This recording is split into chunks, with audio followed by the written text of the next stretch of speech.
Hello viewers, Sanskrit grammar class में आप सभी का अभिवादन है। इसके पहले के क्लास में हम वर्णमाला सीखे थे, वर्णमाला के बारे में जाने थे। आज हम कारक के बारे में समझेंगे। तो चलिए शुरू करते हैं आज का क्लास। सबसे पहले जानते हैं कि कारक क्या होते हैं। किसी वाक्य में क्रिया से सीधा संबंध रखने वाले संज्ञा या सर्वनाम को कारक कहते हैं। चलिए देखते हैं उदाहरण लेके। रामः गच्छति, राम जाता है तो राम का सीधा संबंध जाने से है, तो राम एक कारक है। अच्छा, कारक का प्रयोग हमें किस लिए करना पड़ता है और उसका क्या यूज है, उसे जानना क्यों जरूरी है, ये हम इस एग्जाम्पल को लेके देखेंगे। बालकाः क्रीड़ा क्षेत्रे क्रीडन्ति, बच्चे खेल के मैदान में खेल रहे हैं। अच्छा, अगर इंग्लिश में यही लिखना होता तो हमें लिखना होता कि children are playing in playground. तो इन प्लेग्राउंड की जगह पे हमने एक ही शब्द यूज किया है। हिंदी में लिखना होता तो खेल के मैदान में लिखना पड़ता। संस्कृत में हम देख रहे हैं कि एक ही शब्द प्रयोग किया गया है, क्रीड़ा क्षेत्रे। तो ये शब्द कारक से ही हुआ है और कारक का प्रयोग विभक्ति के साथ किया गया है, वो हम आगे समझेंगे। तो कारक का प्रयोग क्यों होता है वो हम जानने के लिए ये एग्जाम्पल बता रहे हैं। तो क्रीड़ा क्षेत्र, खेल के मैदान में खेल रहा है, यहाँ डायरेक्ट संबंध इससे हो रहा है, खेलने से, तो यहाँ पर कारक ये है। फिर दूसरा एग्जाम्पल देखते हैं। छात्रा विद्यालयात् आगच्छन्ति, बच्चे विद्यालय से आ रहे हैं, विद्यार्थी विद्यालय से आ रहे हैं। तो विद्यालयात् फ्रॉम स्कूल, इंग्लिश में होता तो फ्रॉम स्कूल और हिंदी में होता तो विद्यालय से, लेकिन संस्कृत में हमने एक ही शब्द यूज किया, विद्यालयात्। उससे विद्यालय से ये अर्थ निकल के आ रहा है। तो यहाँ पर इसका संबंध यहाँ से है, आने से, क्रिया से है। विद्यालय का संबंध क्रिया से, तो यहाँ पे ये कारक है। लेकिन इन दोनों जगहों पे अलग अलग कारक है, वो हम आगे समझेंगे। ये हमें कैसे पता चलता है कि ये कौन सा कारक है, देखते हैं। पहले तो ये समझते हैं कि ये कारक का प्रयोग किस आधार पे करते हैं।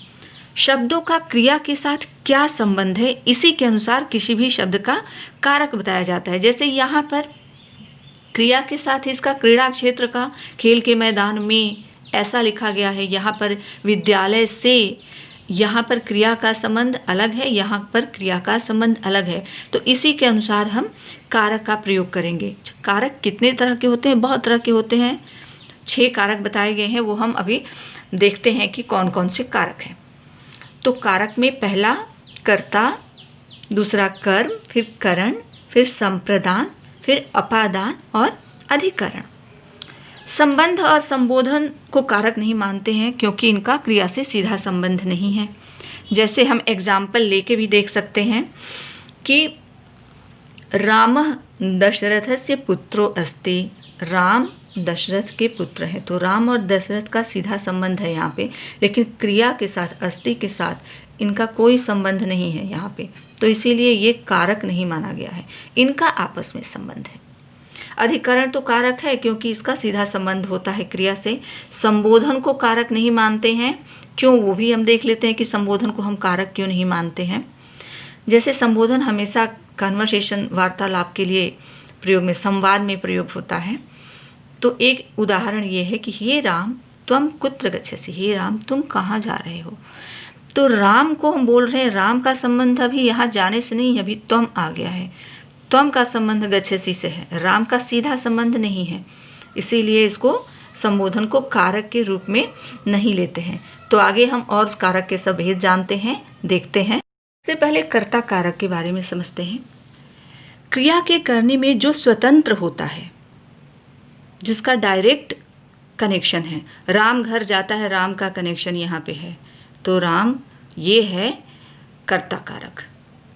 ऐसे ही कर्म कारक में देखते हैं कि कर्ता अपनी क्रिया के द्वारा जिस पदार्थ को सर्वाधिक रूप से प्राप्त करना चाहता है, वह पदार्थ उस क्रिया का कर्म होता है। अब यहाँ पर देखिए, यहाँ पर यह है कि बालकः विद्यालयं गच्छति। अब बालक जो है वो कहाँ जाना चाहता है? विद्यालय जाना चाहता है। तो गच्छति के लिए विद्यालयम ही कारक है, ये कर्म कारक है। करण कारक के बारे में जानते हैं कि करण कारक क्या है। तो क्रिया को पूरा करने में जो सबसे अधिक सहायक हो वो करण कारक है। जैसे छात्र कलमेन लिखति, तो छात्र कलम से लिखता है, कलम से। अब ये कलम जो है लिखने में सहायक है, तो लिखने के लिए ये कारक हुआ। इसमें तृतीया विभक्ति लगा है, हम आगे उसको समझेंगे। और कारक है करण कारक। संप्रदान कारक के बारे में जानते हैं कि संप्रदान कारक का कैसे प्रयोग करते हैं। संप्रदान कारक में कर्ता जिस पदार्थ के लिए क्रिया को करता है वह पदार्थ उस क्रिया का संप्रदान होता है। जैसे यहाँ पर पुत्रः जनकाय कलमम आनयति, तो पिता के लिए कलम लाता है, पुत्र पिता के लिए कलम लाता है। तो किसके लिए? जनकाय। आनयति का मतलब किसके लिए लाता है, तो ये जो है कारक है संप्रदान कारक, जनकाय संप्रदान कारक। तो आगे दूसरा कारक देखते हैं। अपादान कारक में क्या है?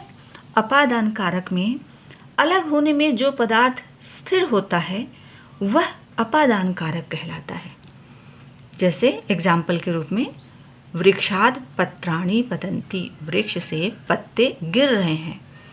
तो वृक्ष तो स्थिर है, वहाँ से पत्ते गिर रहे हैं, तो इस क्रिया के लिए स्थिर क्या हुआ? वृक्ष।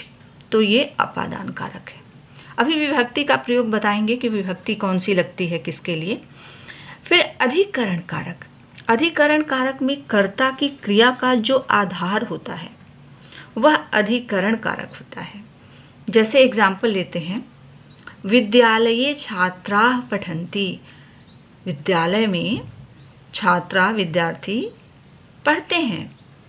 तो कहाँ पर पढ़ते हैं? विद्यालय में। ये इसका आधार है पढ़ने का, तो इसीलिए विद्यालय जो है अधिकरण कारक में आता है।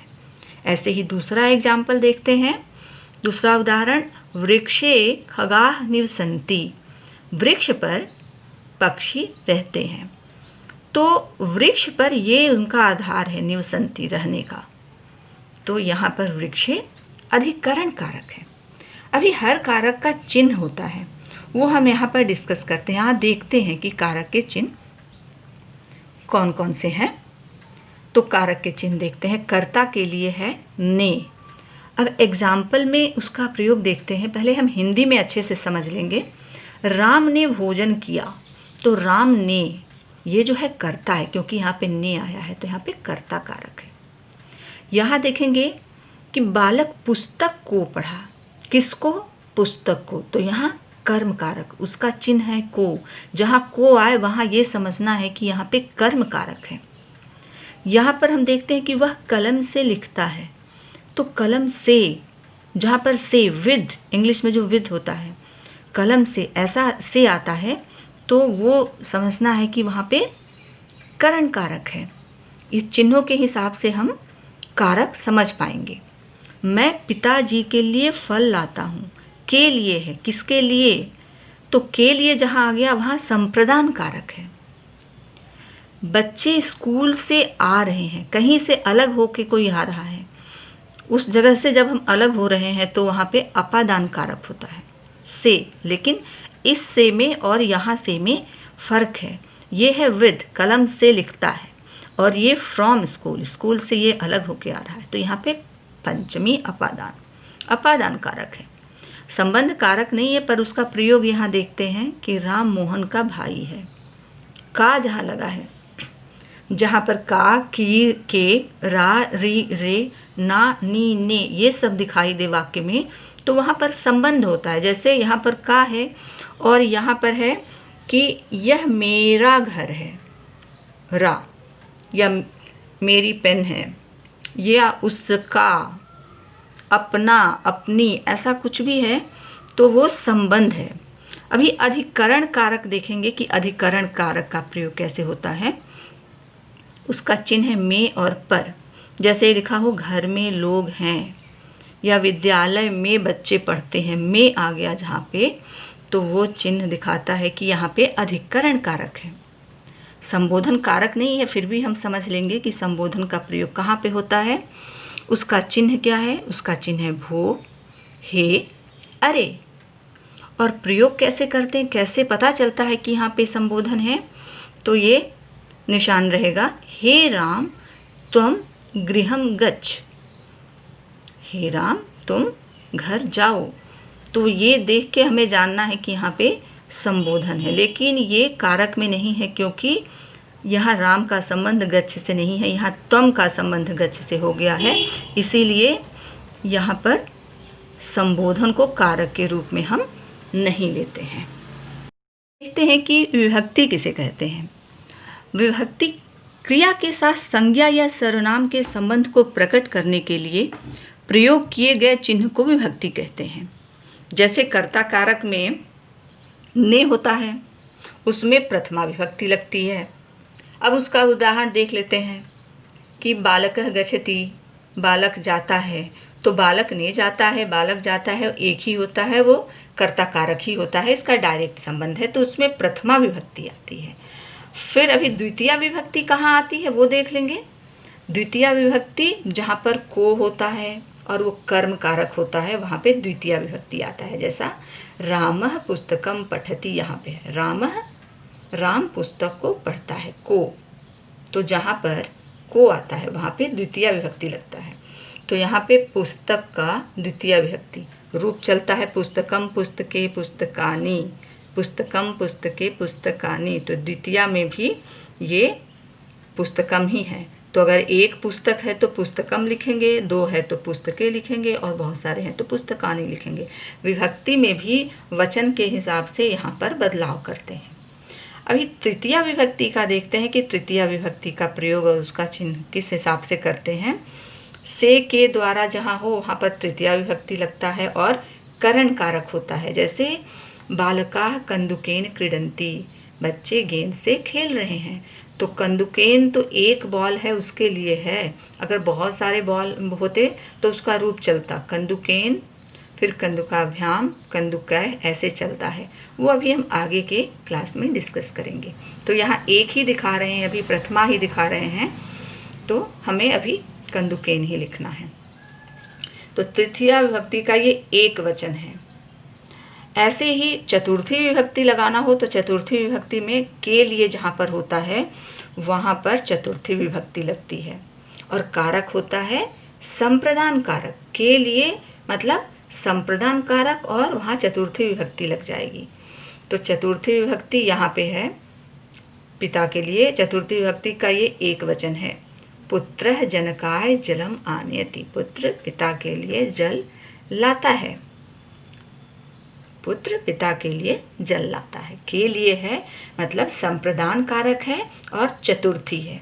तो कारक के साथ चतुर्थी का प्रयोग अब अच्छे से समझ में आ रहा होगा। अभी और देखते हैं पंचमी विभक्ति का प्रयोग देखते हैं। पंचमी विभक्ति में है उसका से अलग जहाँ हो वहाँ पे पंचमी विभक्ति आती है और अपादान कारक होता है।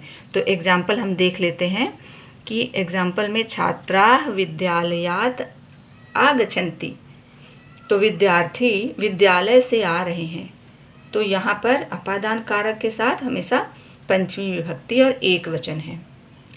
वे षष्ठी विभक्ति का प्रयोग कहाँ करते हैं, संबंध के लिए, जहाँ पे का, की, के, रा, री, रे ऐसा सब हो। जैसे रामः दशरथस्य पुत्रो अस्ति, राम दशरथ के पुत्र हैं, तो यहाँ पर से का लगा है दशरथ का, तो षष्ठी विभक्ति लगेगा और संबंध है, वो कारक नहीं है, पर विभक्ति में षष्ठी लगेगा।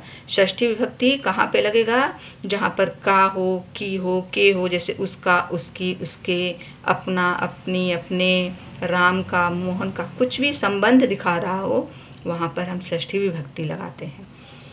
उदाहरण के लिए से मेरा, जैसे यहाँ पर मेरा घर है, मेरा, अत्र मम गृहम अस्ति, तो मम, तो यहाँ पर षष्ठी है और संबंध है यहाँ पे, तो ऐसे हम षष्ठी विभक्ति का प्रयोग करेंगे। सप्तमी विभक्ति का प्रयोग देखते हैं कि सप्तमी विभक्ति का प्रयोग कहाँ करते हैं, जहाँ पर वाक्य में में और पर हो और वो कारक होता है अधिकरण। तो इस वाक्य में हम देखते हैं विद्यालये छात्राः पठन्ति, विद्यालय में विद्यार्थी पढ़ते हैं, तो यहाँ पर में है, में जहाँ हो वहाँ सप्तमी विभक्ति और अधिकरण कारक होता है।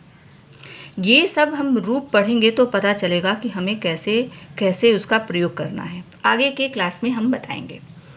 संबोधन का प्रयोग देखते हैं। उसका चिन्ह है भो, हे, अरे। जहाँ पर ये हो वो संबोधन होता है, उसमें कारक के रूप में उसको नहीं लेते हैं।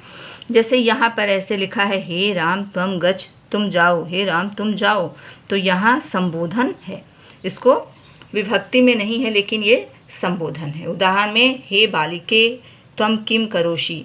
अभी बालिके जो है उसका मुख्य शब्द है बालिका, तो स्त्रीलिंग में आकारांत में जो आ का मात्रा होता है, हम संबोधन में करते हैं तो वो आ का मात्रा हट जाता है और यहाँ पर ए का मात्रा लग जाता है। तो हे बालिके त्वम किम करोषि। अगर कोई लड़के का नाम रमा है तो हम उसे बोलेंगे हे रमे। हे रमे यहाँ पे हो जाएगा और इसी वाक्य में आगे करें त्वम किम करोषि, तो आकारांत में आ का मात्रा हटा के ए लगा देते हैं और अकारांत में यहाँ पर विसर्ग हटा देते हैं, हे लगाते हैं। भो भी लगा सकते हैं। ये तीनों जो है संबोधन का ही चिन्ह है। तो उम्मीद करती हूँ कि आज जो भी कारक और विभक्ति यहाँ पर पढ़ाया गया है आपको अच्छे से समझ में आया होगा। और भी नए नए टॉपिक कवर करना है और उसे आपको पढ़ने में इंटरेस्ट हो तो हमारे चैनल को लाइक कीजिए, सब्सक्राइब कीजिए और शेयर कीजिए। धन्यवाद।